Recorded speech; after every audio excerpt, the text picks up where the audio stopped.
Assalamualaikum warahmatullahi wabarakatuh. Perkenalkan, kami dari kelompok 2. Di sini kami akan mempresentasikan serta menjelaskan materi tentang tindak pidana korupsi dalam perundang-undangan dan perkembangannya.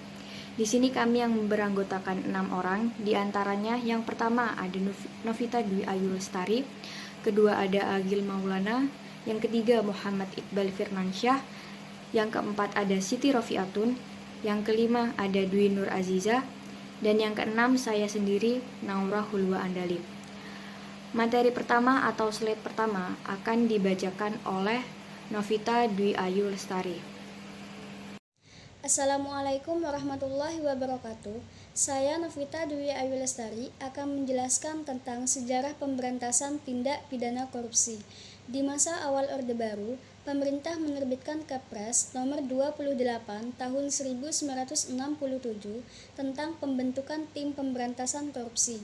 Dalam pelaksanaannya, tim tidak bisa melakukan pemberantasan korupsi secara maksimal, bahkan bisa dikatakan hampir tidak berfungsi.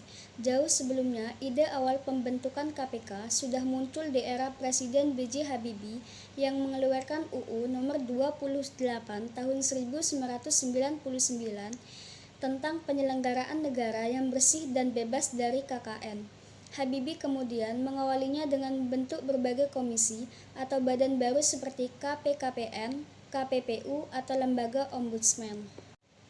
Selanjutnya, pengertian tindak pidana korupsi. Tindak pidana korupsi adalah yang pertama, setiap orang yang secara melawan hukum melakukan perbuatan memperkaya diri sendiri atau orang lain atau suatu korporasi yang dapat merugikan keuangan negara atau perekonomian negara. Yang kedua, setiap orang yang dengan tujuan menguntungkan diri sendiri atau orang lain atau suatu korporasi menyalahgunakan kewenangan atau kesempatan kedudukan yang dapat merugikan keuangan negara atau perekonomian negara sesuai pasal 2 dan 3 UU nomor 31 tahun 1999. Selanjutnya akan dijelaskan oleh rekan saya. Nama saya Agil Maulana. Di sini saya akan melanjutkan presentasi rekan saya, yaitu tentang wewenang Komisi Pemberantasan Korupsi.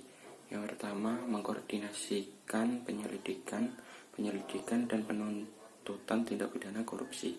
Yang kedua, menetapkan sistem pelaporan dalam kegiatan pemberantasan tindak korupsi.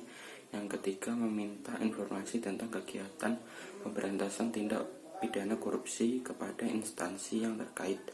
Yang keempat, melaksanakan dengan pendapat atau pertemuan dengan instansi yang berwenang melakukan pemberantasan tindak pidana korupsi. Yang kelima, meminta laporan instansi terkait mengenai pencegahan tindak pidana korupsi. Dan yang selanjutnya adalah peran serta masyarakat dalam upaya pencegahan dan pemberantasan tindak pidana korupsi.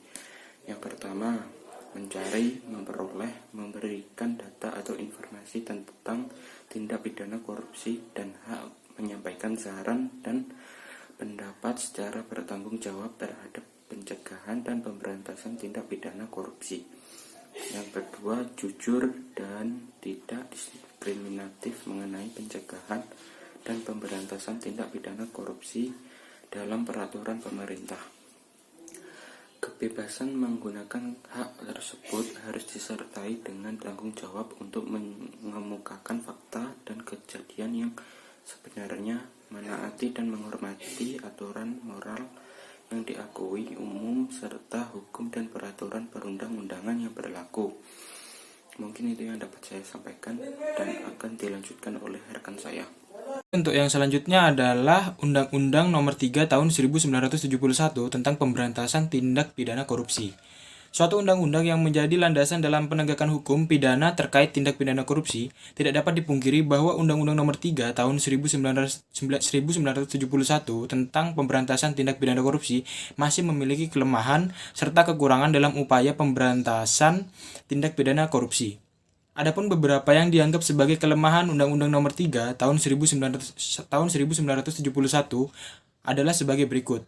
Yang pertama adalah tidak adanya ketegasan mengenai rumusan delik tindak pidana sebagai delik formal. Yang kedua, tidak adanya ketentuan yang mengatur mengenai ancaman pidana yang dapat diterapkan terhadap suatu korporasi sebagai subjek tindak pidana.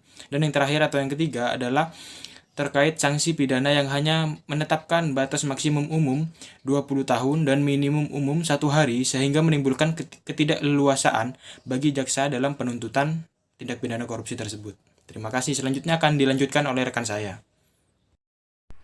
Baik, slide yang selanjutnya akan membahas tentang tugas dari Komisi Pemberantasan Tindak Pidana Korupsi menurut Undang-Undang Nomor 30 Tahun 2002, Pasal 6. Yang pertama, melakukan penyelidikan, penyidikan, dan penuntutan terhadap tindak pidana korupsi. Yang kedua, melakukan tindakan-tindakan pencegahan tindak pidana korupsi. Yang ketiga, melakukan monitor terhadap penyelenggaraan pemerintahan negara. Slide yang berikutnya, menurut Undang-Undang Nomor 31 Tahun 1999 tentang Pemberantasan Tindak Pidana Korupsi yang diperbaharui oleh Undang-Undang Nomor 20 Tahun 2001, menetapkan 7 jenis tindak pidana korupsi, yaitu yang pertama, korupsi terkait kerugian keuangan negara. Yang kedua, suap menyuap. Yang ketiga, penggelapan dalam kejahatan. Yang keempat, pemerasan. Yang kelima, perbuatan curang. Yang keenam, benturan kepentingan dalam pengadaan. Dan yang terakhir, gratifikasi. Dan slide berikutnya akan disampaikan oleh teman saya. Terima kasih. Contoh kasus merugikan keuangan negara. Yang pertama yaitu seorang pegawai negeri mengikuti tugas belajar dan dibiayai oleh pemerintah. Setelah selesai tugas belajar, ternyata bekerja di sektor swasta dengan memanfaatkan ijazah hasil belajarnya. Yang kedua, seorang mahasiswa yang mengikuti pendidikan kedinasan dan dibiayai oleh negara, tetapi yang bersangkutan drop out dengan alasan tidak jelas dan tidak mengembalikan uang yang dipakai selama pendidikan. Yang kedua, suap menyuap. Seorang ibu mendatangi salah seorang panitia penerimaan mahasiswa baru di sebuah PTN dan menyampaikan keinginannya agar anaknya bisa diterima menjadi mahasiswa di PTN tersebut. Ibu tersebut menjanjikan suatu imbalan jika anaknya diterima. Yang ketiga, penggelapan dalam jabatan. Seorang pejabat dengan kekuasaannya menerbitkan surat pengalihan baik nama barang atas namanya sendiri atau orang lain padahal menyalahi prosedur. Seorang pejabat yang berwenang menerbitkan surat penghapusan ganti rugi kehilangan mobil dinas di luar jam kerja oleh seorang pegawai, padahal seharusnya yang bersangkutan harus mengganti kehilangan mobil tersebut. Poin selanjutnya ada pemasaran. Contoh kasusnya yang pertama yaitu sebuah institusi sekolah pemerintah dalam ketentuan tidak boleh menarik uang kepada mahasiswa selain yang sudah tercantum dalam PNBP. Ternyata karena alasan tersebut seperti kegiatan PKL, institusi tersebut mewajibkan mahasiswa untuk membayar kegiatan tersebut. Yang kedua, seorang petugas imunisasi menggunakan alat suntik untuk kegiatan imunisasi di posyandu. Petugas tersebut membebankan warga untuk menggantikan biaya alat suntik padahal alat suntik tersebut sudah dialokasikan anggarannya dari pemerintah. Poin terakhir adalah perbuatan curang. Contoh kasus pidana korupsi curang diantaranya yang pertama, seorang penyedia barang mengirimkan order barangnya tidak sesuai dengan spesifikasi yang dipersyaratkan dalam kontrak penyediaan barang. Yang kedua, seorang petugas gizi dengan sengaja memberikan jumlah diet 1.700 kalori kepada pasien padahal sebenarnya pasien harus mendapatkan 2.100 kalori. Lalu contoh kasus perilaku korupsi curang yang terakhir diantaranya yang pertama, seorang pasien harus mengantri urutan dalam pemeriksaan dokter. Seharusnya bersangkutan urutan ke-50, tapi karena ada keluarga yang bekerja di rumah sakit tersebut, ia mendapatkan kemudahan menempati urutan ke-10. Yang kedua, ada seseorang mahasiswa membuat laporan kegiatan praktik klinik dengan menggunakan data yang tidak sebenarnya, hasil manipulasi buatan sendiri.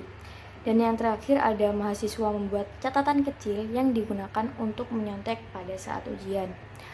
Mungkin itu saja yang dapat kelompok kami sampaikan.